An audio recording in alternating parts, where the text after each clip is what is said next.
Saya pernah masuk satu musalla tarawih, salat tarawih di salah satu kampung. Bas imamnya masuk, Allahu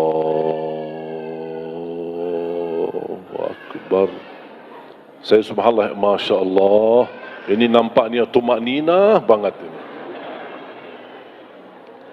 Begitu kita baca iftidah, Bismillahirrahmanirrahim, Alhamdulillahirrahmanirrahim, Astaghfirullahaladzim, saya kaget. Ini baru nikmat, kenapa kok cepat Al-Fatihahnya? Padahal baru tenang. Begitu saya waladhdallin, amin. Bismillahirrahmanirrahim. Saya tidak mengerti dan memahami isi bacaan ini kecuali pas dia Naim alhaakumut takatsur itu. Belum lagi rukuk sujud, Allahu Akbar, kejar-kejaran sama imam. Di samping saya ada seorang bapa waktu itu. Kasihan, usia mungkin 80, 90. Taulah maklum bapa-bapa kan, ya Allah husnul khatimah.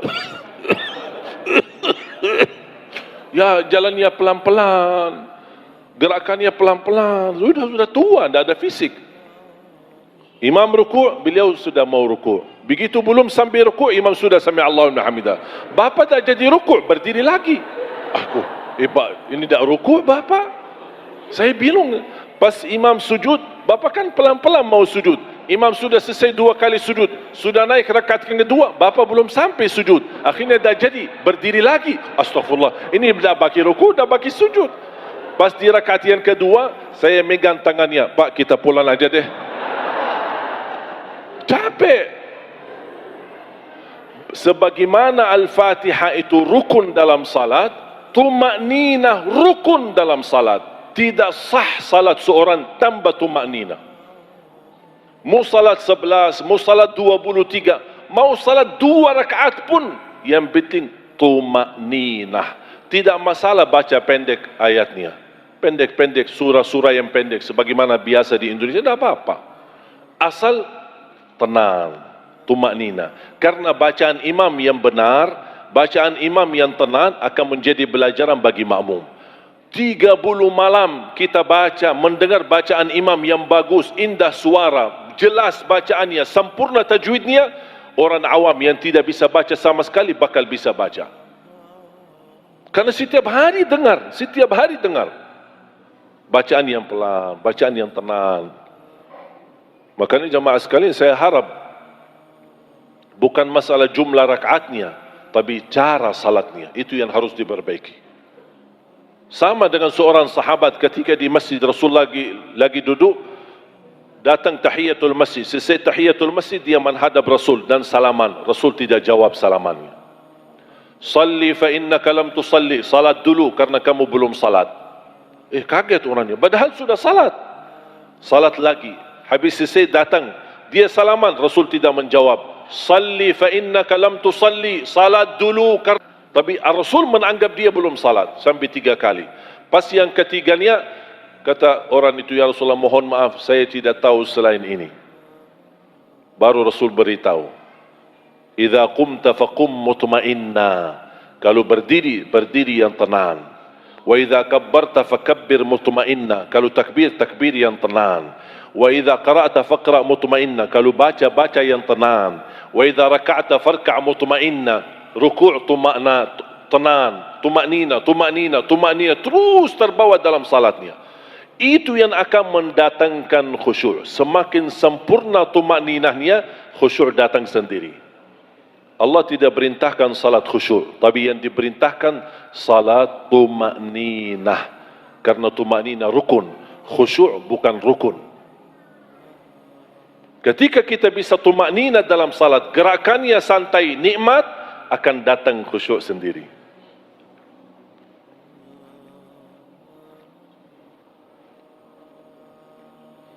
Sering kita duduk di masjid, ada orang belakangan datang tahiyatul masjid. Saya duduk di samping saya, ada orang tahiyatul masjid. Yang aku heran, bisa dia sambil jalan dia zikir. Allahu Akbar rukuk. Belum sampai ke rukuknya, subhanarabbiyal azim, subhanallah, sami'allahu liman hamidah.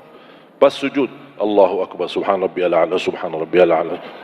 Dia belum sampai ke sujud sudah subhanarabbiyal a'la. Makanya pas dia sambil sujud, suntuh sebentar, langsung Allahu Akbar lagi. Begitu selesai, ya Allah mohon diterima. Apaan yang diterima?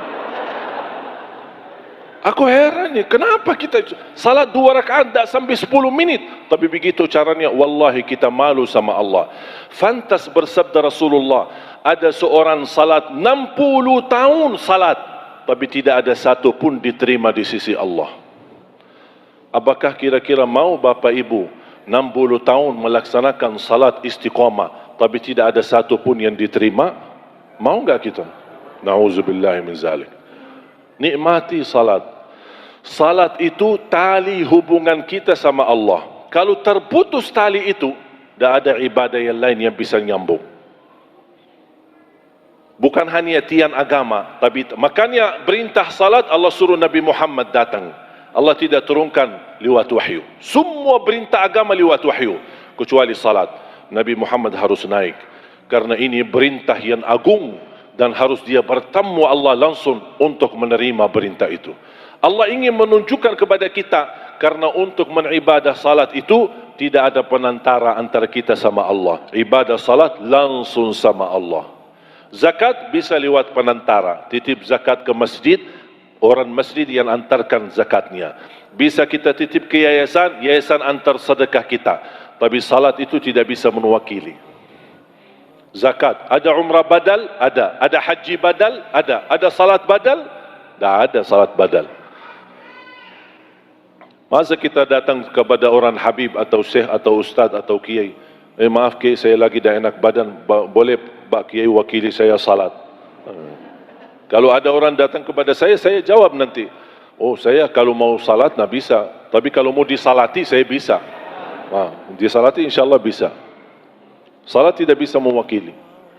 Satu-satunya ibadah harus dilaksanakan, dan satu-satunya ibadah tidak bisa ditinggalkan apapun alasannya, kecuali kalau terjadi 2 hal. Murtad, kafir, sudah keluar dari Islam, sudah tidak ada wajib salat. Yang kedua, faham ini? Apa? Kalau sudah begini, sudah tidak ada wajib salat. Makanya saya sering kalau datang ke masjid melihat anak-anak muda lagi nongkrong di luar, tidak mau masuk ke masjid, dia bilang, ayo salat. Dia tak respon, tidak jawab. Oh maaf ya. Assalamualaikum. Mungkin dia begini. Ya, yang begini ya, tidak perlu diajak, karena sudah begini. Salat itu tidak bisa ditinggal. Puasa boleh ditinggal? Boleh, kalau lagi sakit, musafir. Haji boleh tidak haji? Ada orang muslim tidak haji? Ada, belum mampu. Ada orang muslim tidak zakat? Ada, dia miskin, malah justru terima zakat. Tapi tidak ada orang muslim tidak salat semestinya.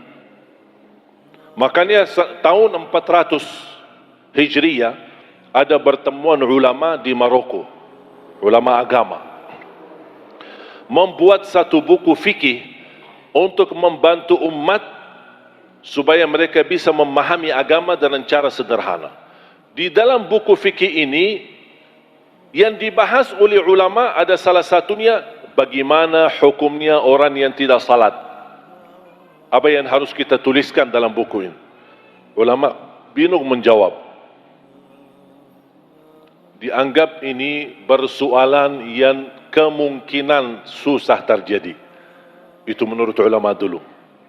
Kemungkinan susah terjadi, makanya kami tidak berani memberikan hukum dan penjelasan.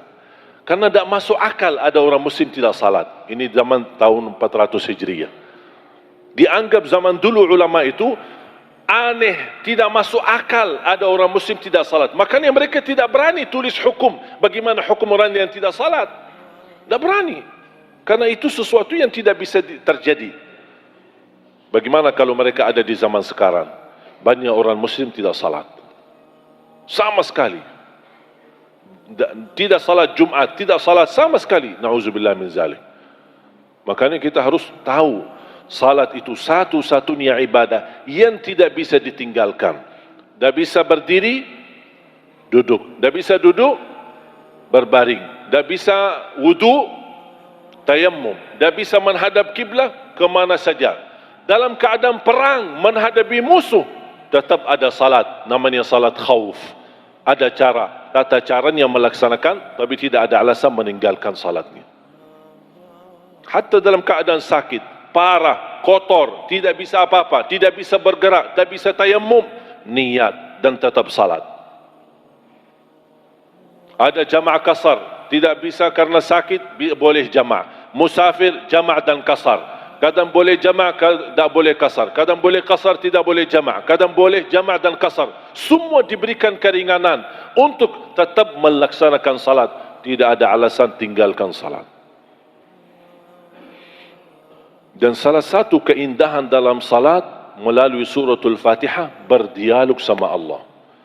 Qala Allah Azza wa Jalla, hadis Abu Hurairah radhiyallahu an, Rasulullah SAW bersabda, Allah berfirman, hadis qudsi, qasamtu salata baini wa baina abdi nisfain. Aku telah membagikan salat menjadi dua bagian. Yang dimaksud kata salat di dalam hadis ini adalah suratul Fatihah. Salah satu nama suratul Fatihah as-salah. Salah satu nama suratul Fatihah as-salah. Kenapa dinamakan as-salah? Karena tidak sah salat kita tanpa surat Al-Fatihah.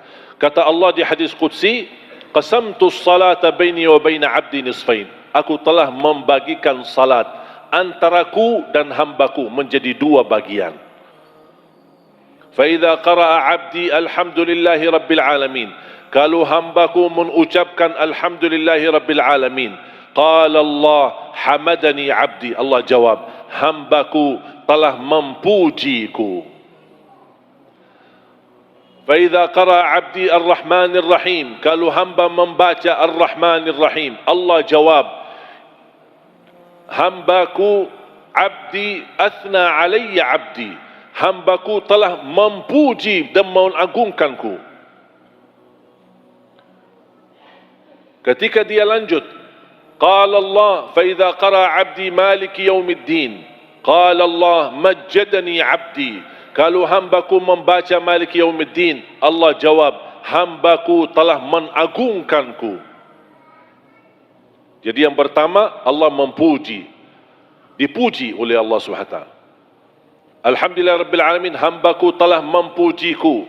Ar-Rahmanir Rahim, hambaku telah memuliakanku. Maliki Yaumiddin, hambaku telah mengagungkanku. Iyyaka na'budu wa iyyaka nasta'in. Allah jawab, ini antaraku dan hambaku, dan apapun yang dia minta, aku berikan. Subhanallah. Begitu dia Allah jawab, dia langsung minta apa? Ihdinas siratal mustaqim. Allah jawab apa? Ini untuk hambaku dan aku ijabah. Siratal ladzina an'amta alaihim ghairil maghdubi alaihim waladdallin. Allah tetap menjawab, ini untuk hambaku dan aku ijabah. Allah jawab kita. Amin. Apa artinya amin? Allahumma stajib. Ya Allah, mohon diterima. Allah jawab, aku terima. Indah suratul Fatihah ini. Saya paling nikmati dalam salat sunnah maupun salat fardu, seindah-indah baca yang selama walaupun penhafal Al-Quran, tapi seindah bacaan yang bisa dirasakan berdialog dengan Allah, itu suratul Fatihah. Wallahi nikmat.